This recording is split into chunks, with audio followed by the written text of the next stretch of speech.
Análisis de los datos de inflación quincenal y el contenido de la minuta de Banxico. Me acompaña en la mesa de Al Sonar la Campana Alejandro Padilla, director de Estrategia de Mercados del Grupo Financiero Banorte.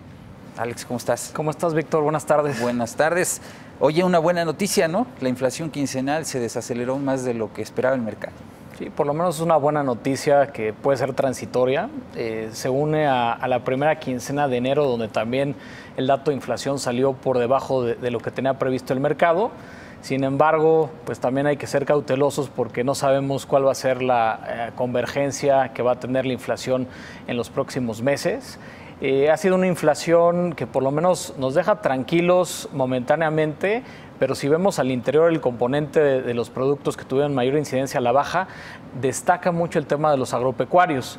Y sabemos que los agropecuarios son productos muy volátiles y que normalmente tienden a ser muy cíclicos también, y esto pues probablemente hacia adelante le pueda poner algo de freno a esta tendencia a la baja en la inflación. Los energéticos, en particular los combustibles, vemos que en la primera quincena pues sigue teniendo mayor incidencia sobre la inflación la gasolina, y por el contrario una baja también importante en el gas LP, ¿no? Que los dos habían estado ahí peleando en la presión sobre la inflación. Sí, parecía que era digamos que el conflicto para ver quién era el primer lugar, si la gasolina o el gas LP.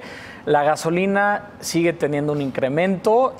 Sabemos que hay también un factor estacional en el componente de las gasolinas, que ahora con la liberalización depende mucho del ciclo en Estados Unidos, el famoso driving season, que normalmente tiende a presionar los precios en un periodo entre mayo y septiembre, y creo que eso también se va a ver reflejado en la trayectoria de inflación. Por otro lado, el gas LP, que había sido un factor que había presionado mucho la inflación, bueno, en el entorno internacional estamos viendo que las principales referencias, sobre todo Mont Belvieu, que es la referencia más importante para el gas LP en nuestro país, va a tener una disminución importante en lo que va del año. Sin embargo, las previsiones por el lado de commodities en Estados Unidos y en los mercados internacionales es que probablemente los energéticos se mantengan todavía presionados, y eso es un factor que puede también pues frenar mucho de esta tendencia de la inflación a la baja. ¿Qué lectura haces de la minuta de Banco de México? ¿Prevalece un tono restrictivo? ¿Ves una discusión más detallada sobre la trayectoria de la inflación? Me parece que Banco de México va a seguir siendo cauteloso en un contexto de incertidumbre sobre muchos de los factores de riesgo que enfrenta la economía hacia adelante en este 2018. Yo creo que el tono de las minutas fue hawkish, y creo que pues contribuye a esta expectativa de que en abril vamos a tener nuevamente un alza en la tasa de referencia. Y esto es simplemente porque el FED el 21 de marzo es muy probable que suba las tasas. Ya lo comentabas previamente, el mercado ya descuenta al 100% esta subida, pero creo que lo más importante va a ser el comunicado. Y yo creo que el comunicado del 21 de marzo en Estados Unidos también va a ser bastante hawkish.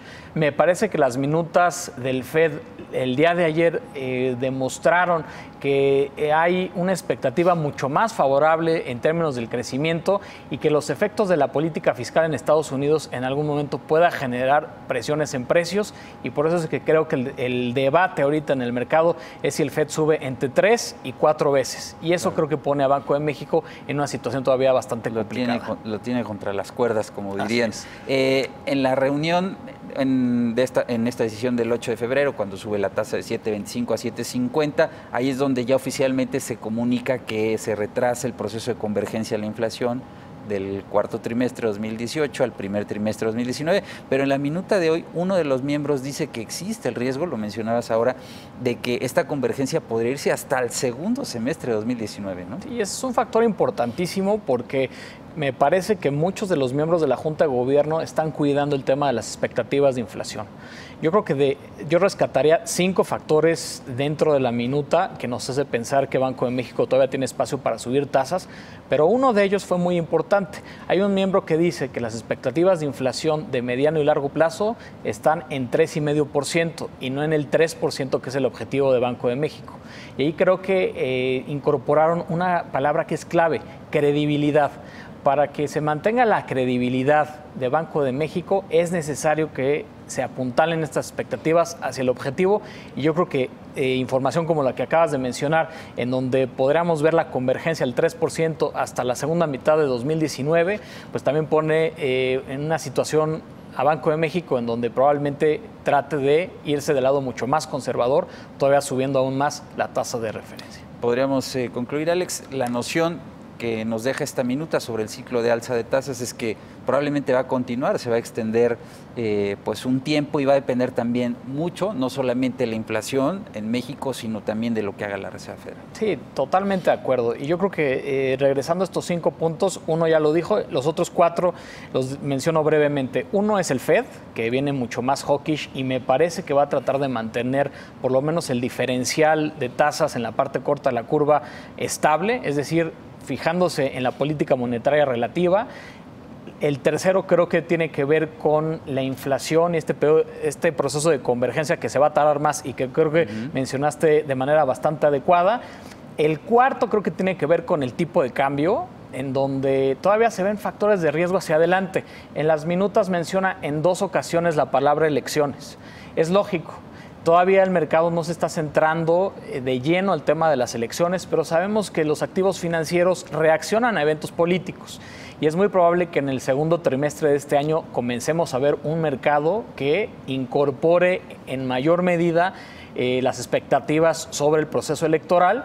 Y yo creo que también la quinta tiene que ver con el estado actual de la economía en México. Hablan mucho sobre el tema de la menor holgura que tiene la economía, la menor holgura que tiene el mercado laboral y cómo en un momento en el cual, sobre todo en 2017, vimos que la inflación se presionó por factores o choques de oferta, probablemente con una menor holgura, muchos de estos factores ya podrán ser más provenientes de la demanda. Y creo que por eso es que va a querer apuntalar todos estos factores.